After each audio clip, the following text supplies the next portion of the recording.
So good morning, good afternoon, wherever you happen to be in the world. Welcome to our webinar here focused on the upcoming election and safety around polling and polling sites and risks and those kinds of things that folks in the emergency services world should be focused on. I am Mike Tegman. I will turn this over momentarily to our presenters. This is hosted jointly by FirstWatch and Prodigy. If you've not checked out Prodigy's suite of education programs online, I strongly encourage you to do so. They have one of the deepest repositories of high quality continuing education and just education in general, topics that are available out there at all. FirstWatch, we do real-time data analytics and performance improvement support for EMS, fire departments, law enforcement, public health, homeland security, and a number of other organizations. And the way this works is you are invited to turn on your camera so that you can join us, because it makes it a little more fun for our presenters to be able to see who they're talking to. But if you need to keep your camera off for whatever reason, you're also welcome to do that.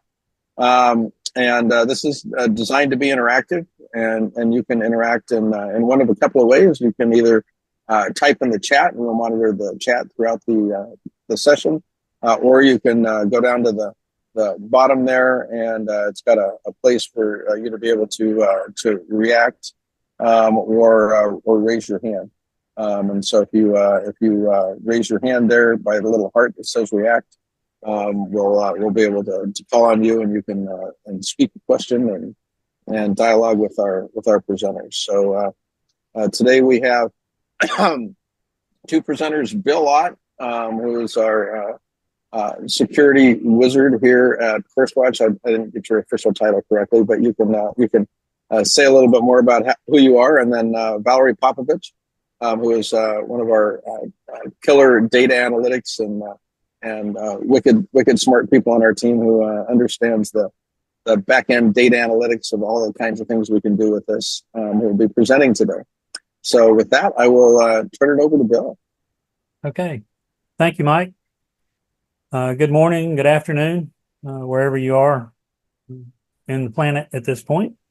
Got several things that I want to cover today. I've basically broken them down into 7 bullet points. I've got a great selection of about 27 slides in PowerPoint, but I've gotten so I really don't like PowerPoint. And we wanted this to be more interactive today, so I'm just going to talk, and hopefully that will spur some questions and we can have a little bit of two-way dialogue. I'm not going to take too terribly long to do this, depending on questions, so that we give Val plenty of time to show you what we can do technology-wise for you.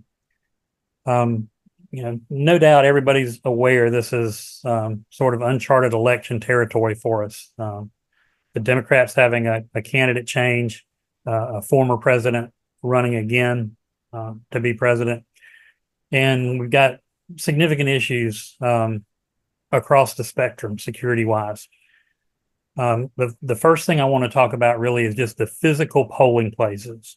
And this is pretty straightforward stuff, but things that our public safety colleagues need to think about with polling. And I understand the Canadians don't have a national election this year. So our Canadian friends with us, we understand you're not having an election this year. You have one, I believe, next year.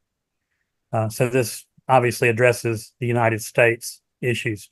First thing is polling places and just simple, plain physical security at the polling places.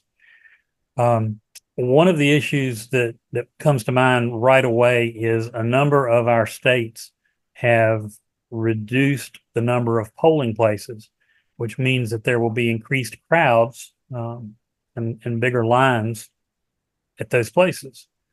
So with that in mind, you've got lines of people. There's always a potential for a terrorist activity or domestic extremist terror type activity against people waiting in line. Also things like environmental issues. It could be terribly hot in South Texas in early November, and it could be snowing in the Dakotas. So if you've got people waiting in line, you've got environmental issues to consider, keeping people healthy. So dealing with the polling places, every county or every parish of every state is going to have multiple places. Ideally, you should have those already plotted out, know where those are, and know how you will deal with lines of people if that's going to be the situation in your location. Second thing I want to talk about is voter intimidation and harassment. And there's been a lot of press about this just in the last 10 days or so. In fact, a lot of news yesterday. We know that the Russians have interfered with every election significantly since 2004. They've gotten better and they've gotten more intense with each election. This year's no different. The Russians are spending tens, maybe even hundreds of millions of dollars running disinformation campaigns, propaganda campaigns. You may have heard a number of people have been arrested in Europe and in the United States in the last few days that have been operating basically as paid Russian shills, if you will, for doing all sorts of dishonest media posts online and social media.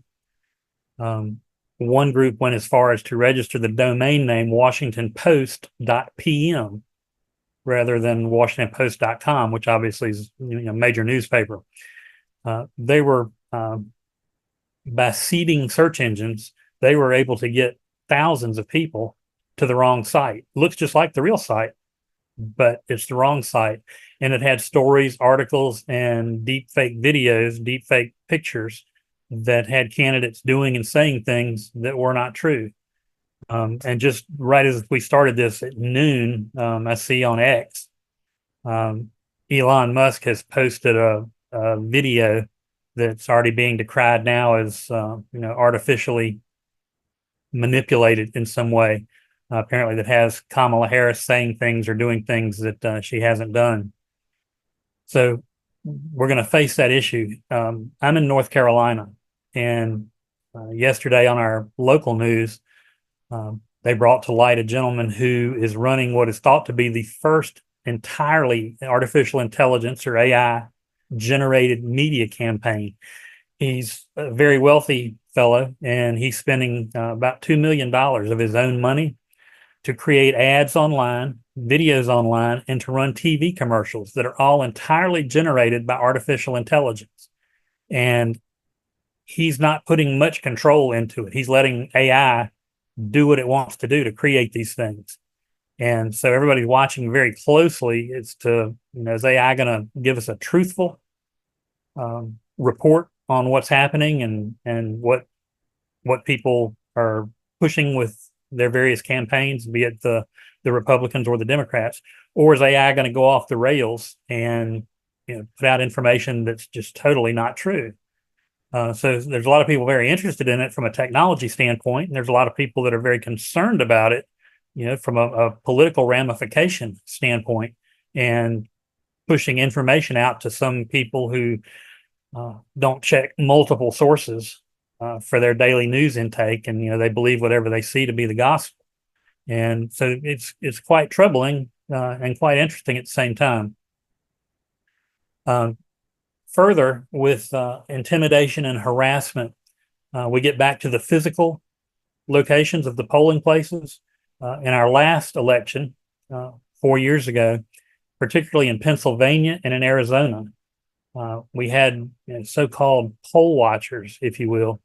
In Arizona, they were right-wing. In Pennsylvania and Philadelphia, primarily, they were from the left side of the aisle. And there were people that were there to intimidate people and try and get people basically not to vote, getting close into your personal space while you're waiting in line, or trying to intimidate you to even going away.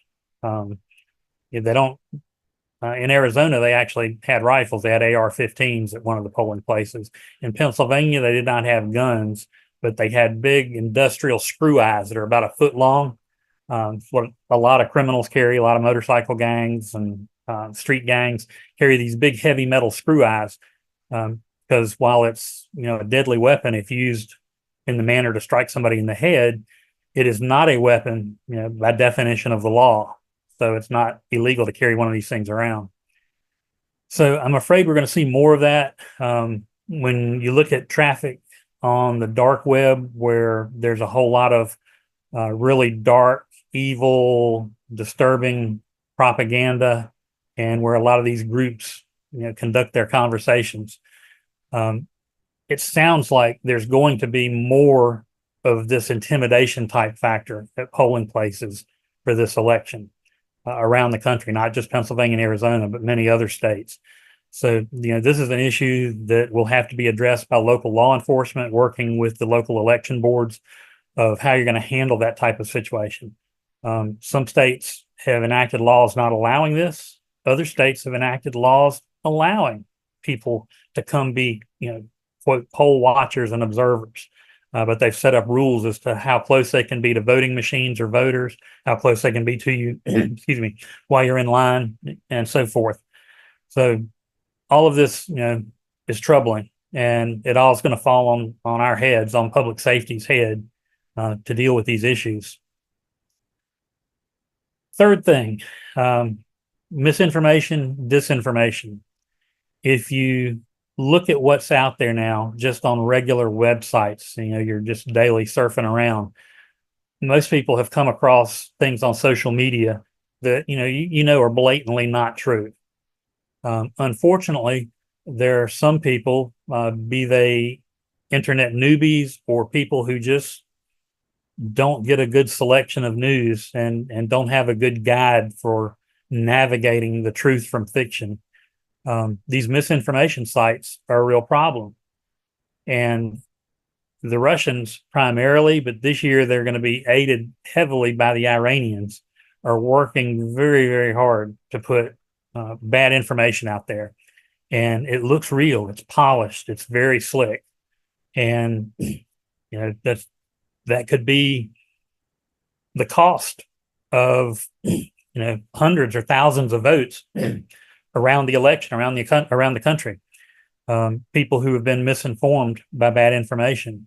And there's no quick, easy way to fix that. I would personally like to see us really enact tough legislation about political ads and control the time span in which they're allowed on TV, much like the Europeans do. They don't face the barrage of election ads and all that we do, for a whole year prior to the election. They only do it a few weeks prior, and every candidate has equal time on TV to come make their case, or on radio to come make their case, that sort of thing. Unfortunately, we've become so money driven. Everything is so political, and there's so much money involved. We've created a mess, and it seems to get worse every 4 years. So, helping to educate people, if you've got friends or family that, are fixated on one aspect of the news that is not right, maybe help them look at some additional sources of information, to get a broader perspective and to really think about things. So the misinformation and disinformation ultimately could lead to some unrest. So you got to keep that in the back of your mind. Now, cybersecurity threats. This is getting more into my ballpark. I can tell you across the board right now, between our 3 data sites and then our office, right now we're receiving about 35% more attacks right now than we were a year ago this time. And that is significant. I am sure a lot of it is driven by criminal enterprises funded by China, funded by the Russians, by North Korea, by Iran, for espionage purposes, to try and get information, on research, development, scientific things, military information. But there is a significant amount of traffic that certainly is politically driven, where they are trying to break into election offices, through the internet, to get in and steal voter information, to potentially, disrupt an election by corrupting or somehow compromising a given county or parish election database system. These are serious concerns. The larger metropolitan type of areas typically have pretty good cybersecurity in place to help deal with these issues. It's the poorer states and rural areas that frequently have very little or only contracted out cybersecurity, and they are the most at risk for some type of cybersecurity threat breaking into their system and causing either an exfiltration of data or corruption of data, that sort of thing that could potentially delay a vote or just create chaos. If they could compromise 200 or 300 county or parish systems on election day or the day before election day, it would create real chaos. So it's a big concern, and it's something that we watch very closely. I watch that traffic increase literally day by day as we go forward here. But to give you numbers, between our 3 data sites in our office, we're being attacked roughly between 75 and 80,000 times per 24 hours at our 4 sites. Now, many of them are just simply automated, script-driven attacks where they just poke at a firewall, try to poke a hole in it. But some of them are much more sophisticated. They're what we call advanced persistent threats, or APTs, botnet type of infections, where somebody gets a plant in, they get a hook into the system somewhere, and then the system calls home and either exfiltrates data or allows the bad actors to manipulate your system. And if they do it correctly and you don't have all the right bells and whistles in place, they can get in and be in your system and you have no idea.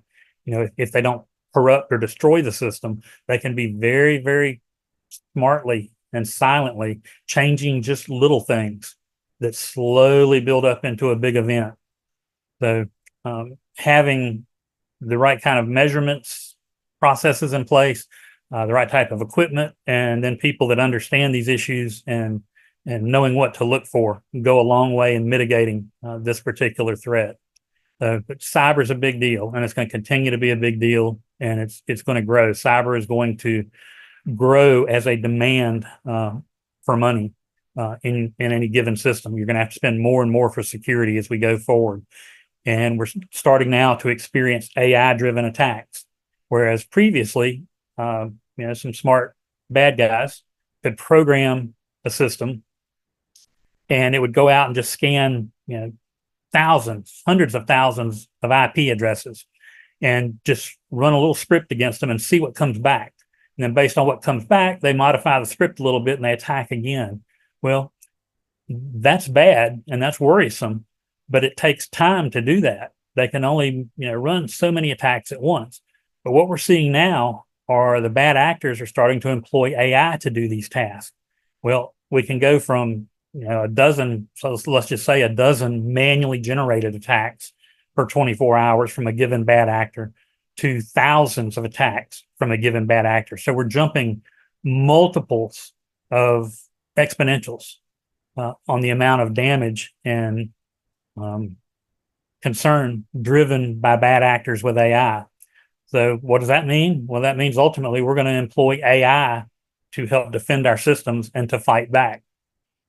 So we have a close working relationship with U.S. Cyber Command and the NSA, CIA, FBI, and it's beneficial. It helps us protect ourselves and helps us protect our customers pretty significantly. So cyber is a big deal, and it's only going to get more important as we go forward. Next bullet point is just election-related violence. And anybody that has any questions, please raise your hand at any point. Mike's going to let me know if we have a question, and I'll be glad to answer it. Election-related violence, just pure violence.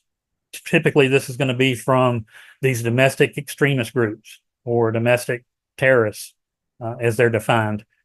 there's a tremendous amount of chatter on the dark web, which the dark web is where sort of all the bad guys and bad things hang out. And you have to use the Onion router or a couple of other protocols to be able to access that stuff. But it's out there, and anybody with a little know-how can get into the dark web and look at these things.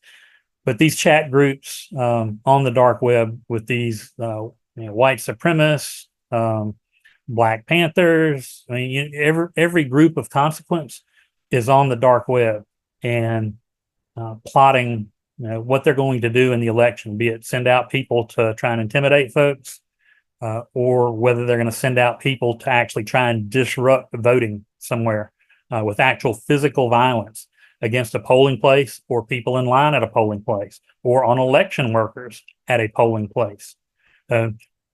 It's always been a concern. This year, it's a real concern based on our recent history of what happened at the nation's capital in 2001.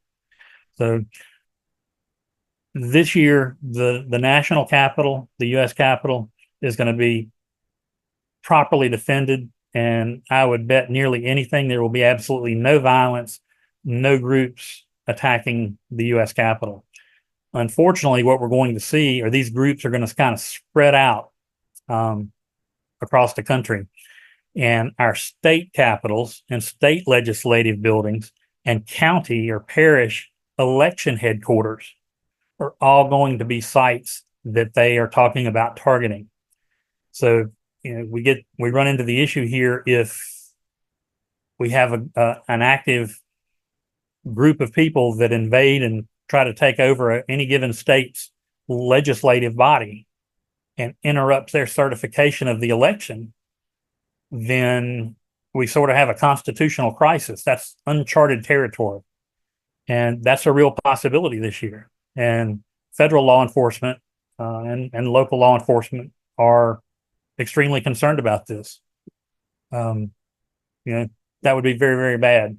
So everybody needs to up their protection, at the local level on these key places, electoral, legislative, and state capitol, symbolic. Then we get into post-election unrest, like happened in January of 2021, where the group at the Capitol did not want Congress to certify the election. They were trying to stop that certification. And that's a possibility. And as I just said, it's most likely to happen at the local level.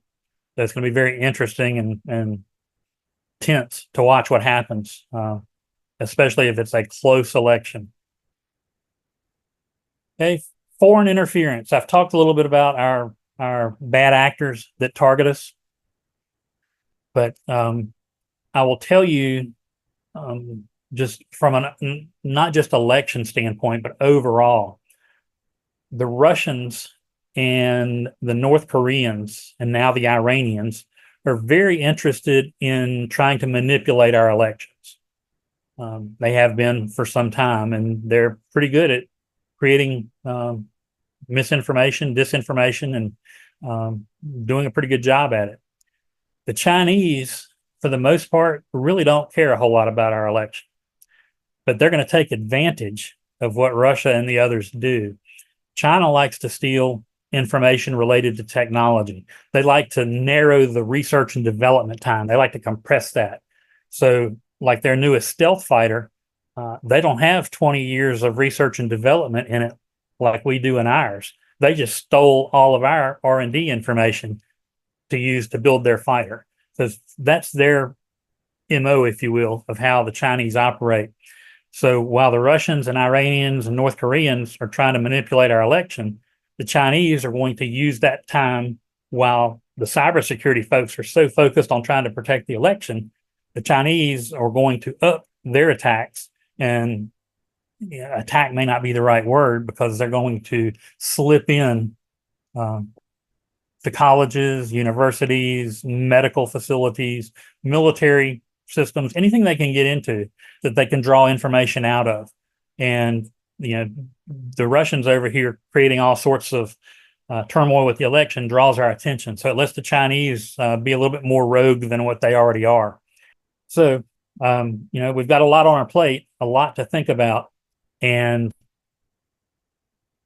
as far as talking about these bad actors and talking about cybersecurity, I will tell you, as long as you have your firewalls properly buttoned up and you've got somebody monitoring your logs all the time, you're probably pretty safe. Where the danger comes in, where you get in trouble, are people who will click on a bad link in an email, people who open an infected attachment that comes by email. Email is evil from a cybersecurity standpoint. The vast majority of compromises where people get locked down with ransomware or they have massive amounts of data exfiltrated from the system come from someone in their organization that has clicked on a bad link or a bad attachment. So we're at FirstWatch, we're super cautious about emails. We have a air gapped system where when we have an email come in and somebody's concerned about it, we put it on the system that's air gapped and we determine what it's trying to do, what it's going to do, whether it's safe for our people to use or not. And so far, to this point in time, it has worked very well for us. We've had no big events, and we have stopped some little events very, very quickly. So we're quite fortunate. But I talk with folks every day at both public government locations and private industry. That they're cleaning off systems and trying to get systems back up and running from backups. Once a month, twice a month, from where people have clicked on bad emails. So email, you got to be super careful with. Watch those links, watch those attachments, even if it's coming from somebody and it's somebody that you trust. Their system could be compromised and pushing out bad stuff, and they don't know it. And so you go, oh, here's John. I know John. I'm going to open this up and click on this attachment. And it's a malware attachment, and John's system is compromised, and they have no idea. So you've got to be careful of that. The worst infections can come from people that you trust for that reason. Okay, I've babbled on long enough here. I want to give Val plenty of time. Anybody has any questions, concerns, you're free to put them out there. Yeah, go ahead, Mike. Bill, I just, from my perspective, thinking about my former life running an EMS system, or my colleagues in the fire and law enforcement world. If you were going to give people like a quick recipe of things to go do after this webinar in order to harden their cybersecurity and get ready for election issues, what would you suggest they actually go do? Absolutely, Mike. Number one, whether you're using a Mac or a PC, if you're a Windows-based office, which most public entities are, be sure that all of your systems are patched with the latest updates. I know that it's troublesome. It's a pain in the butt, especially if you have a really, really large network, but you want to keep up with the patches, especially right now. They're patching, both Apple and Microsoft, they're patching security holes left and right. So you want to be sure that your systems are updated and patched. And this includes your own personal stuff at home as well. Be sure your notebook or your desktop, whatever you have, is updated with the latest patches. And not just your operating system, but also the programs you use. If you use Microsoft Office or you use the Apple, Word and Keynote, be sure that those are updated with the latest patches. And stay on that once a week. Just refresh and see if there's any updates out there. Your telephone, your cellular phone, be sure that you update it. Same thing. It can be infected for quite some time, and somebody's reading all your email, reading all your text, and you have no idea. The FBI put out probably 2 months ago, back in the summer, a recommendation that everybody just simply restart their phone once a week. Turn it off and restart it. That will clear a lot of the memory resident viruses and spyware that can get into a phone. That will clear it. It just blows it away. And so restart is good. And I'm a believer of that with notebook computers as well. If you've been having to use Wi-Fi in a public place, hotel, convention center, airport, you should be using a VPN. I recommend Proton or Nord for that. Always use a VPN if you're on Wi-Fi that you do not control. And if you do those things, if you keep your system, your phone, your computers updated and patched, and you use a VPN when you're in a public place, you're going to be reasonably safe, and you're going to be better than the vast majority of folks out there. That's exactly what I was wondering. Thank you, sir. And Michael popped in the chat that patching is also the least expensive and most cost-effective method for improving your system security, which I think echoes what you just said. Exactly. So we switch to Valerie. Are you ready to share some of the things that that FirstWatch can do to support customers or people who might want to be customers in the future around some of this stuff, Val? Yeah, absolutely.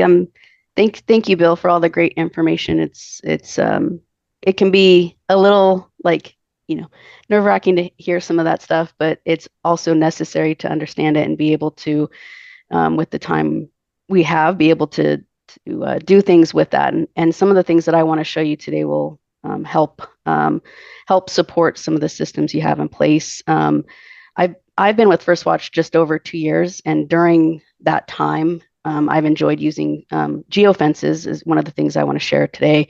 Enjoyed using those geofences to help our partners track, monitor calls, specifically to a defined location. So if you're not a FirstWatch customer, this might be very new, but for those of you who are FirstWatch customers, if you haven't seen what geofences can do, I want to take just a moment to share with you what that looks like. So a geofence really is just a virtual boundary or perimeter. And so with that, I want to share with you an example from our friends at Collier. So when we take a geofence or virtual boundary, so to speak, we pair that inside one of our FirstWatch triggers. We can then enable that trigger to notify you of an incident that's occurring either inside or outside of that geofence. And we do that using text, email, or app alerts.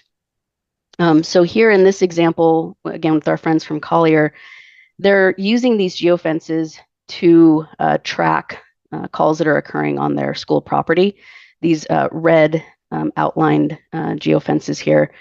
So one of the things that, just for the sake of our conversation today, let's just imagine that these geofences are as a result of maybe some intel or knowledge that you have in advance of some type of either political rally or maybe a protest that might be occurring. If you then reach out to someone at FirstWatch using that support@firstwatch.net email, provide us with a shapefile. I can also say that Google Earth Pro, the desktop version, is a way that I can, elaborate more later for those who have questions about it. Is a great tool to draw up your own geofences. But you use those shapefiles and the triggers here, and then we can build or enable that trigger to alert you every time something around, say, that rally or protest occurs in that location. Those alerts can also be used to maybe notify a special task, maybe your executive or command staff, so that maybe your command staff stays, one step ahead and keeping your city officials aware of any of those volatile situations that might occur from those events. But as you can see here in this example, you can have multiple geofences inside of one trigger. In the case of multiple geofences, we can have the feature class or the name of the geofence that can indicate which geofence was activated or alerted you. And then we also have the ability using these geofences to specify a time that you would want to be alerted. So maybe we don't want to be alerted past a certain time frame. In this example, our partners at Collier wanted to be alerted from 0600 to 2200 and nothing outside of that. Some other things that we can do within these triggers, we can say for a law enforcement specific example, if you have a suspicious CERCS or suspicious vehicle, maybe a suspicious person call types, we could turn that on to just look for suspicious type scenarios that are occurring at or around polling locations. Another special consideration for fire or EMS partners, something that we might want to consider would be environmental issues. So depending on the weather events that would surround election day, we might, there could be some extreme heat or cold patterns depending on location, but that could make it difficult for voters to manage the elements. Since these locations can't hand out food or water, we're really relying on voters to be prepared and expect to manage the conditions, but we know that might not always be the case. So managing those types of events. And then just in general for all disciplines, being able to monitor just high stress or critical incident types at these locations, being able to capture those volatile or violent events. Another example that I wanted to throw out, if there aren't any questions just so far with being able to see these geofences here. I'm not seeing any questions so far. Okay. So another example that I would say is probably a better example of being able to track calls at voting locations would be, rather than creating a geofence for each and every location, is to basically, if your polling locations have already been listed to the public, for example, I was able to find mine through the Register of Voters Office website. You could provide us with that list, as Collier County has. Provide us with that list. We then include that into the trigger as inclusion filters, so that then we are capturing calls only occurring at those locations. We could enable that again for Sentinel alerting, so that any call that occurs at that location, we send out an alert via text, email, or app. But we can also shorten that list. So maybe you don't want to know about a public service event, or maybe we don't want to know about a low acuity type fall at that location, but you do want to know about certain things that would require maybe a next level notification to a city official. So that's something that we can do within these triggers. And then just on another note, I would also encourage or recommend to our partners that you work together, have a response plan in place for how you'll respond to these types of incidents. Even how to respond for escalated type events, more the unified approach of local EMS, fire, law enforcement partners responding all together for these types of things. We know that early voting and election days are just over 40 days now, so it's creeping up much closer and closer, and so having a plan in place is always beneficial. But I would open up to any questions and interact a little bit more if someone wants to ask questions or see more examples. Thank you, Valerie. I'm not seeing any questions at this moment. I know that having run an EMS system in a part of the world where protests escalated into riots frequently, that having a plan in place, and a plan with a B option, a C option, and a D option for thinking kind of at a catastrophic level to where things might potentially go. I can't imagine that the folks in Lebanon had a plan for their walkie-talkies exploding today, but doing the thinking where you think, what are the craziest things that could happen around this, and what kinds of things have happened in other places, and tabletopping those and thinking through them with your team is just, the way you practice is the way you perform, and spending the time to do that now before the day actually gets here increases the likelihood that you'll respond effectively and preserve life and decrease injury and keep our elections free and fair. Any other thoughts, Bill? Yes. Yeah, I was just going to share, Mike. I'm going to share my screen, Valerie, if that's okay. Yeah, absolutely. CISA, or the Computer Infrastructure Security Agency in the United States, they have an excellent site within their website, an excellent resource within their site that is all about the election. And it has a great list of things to do, things to watch out for, how to accomplish things. And I'm just scrolling this by, but if you will just simply in a search engine type CISA, CISA election 2024, it'll help you right to this page. Any questions from anybody here? If folks need more information or want to talk one-on-one, Valerie or Bill, would you be willing to pop your emails into the group chat in case folks want to reach out? Yeah, absolutely. Sure. Well, this is a quiet group. It is a quiet group. I hope we didn't scare them. Yeah, scared them to silence. It happens frequently when you talk to them. Everybody's restarting their phones so they can't. Exactly. Well, since there's no questions popping up at this point in time, and not seeing any in the chat or no hands raised at all, I think we can go ahead and bring this to a close. Any parting advice, Val? No, I mean, for those of you who are FirstWatch customers, if you're interested in, any type of triggers or repurposing any of your triggers to look at these types of, whether it be geofences or polling location tracking, we'd be happy to work with you on those. Of course, just reach out to support@firstwatch.net. We'd be happy to work with you and get those. Tavir's got a question, so go ahead and unmute yourself.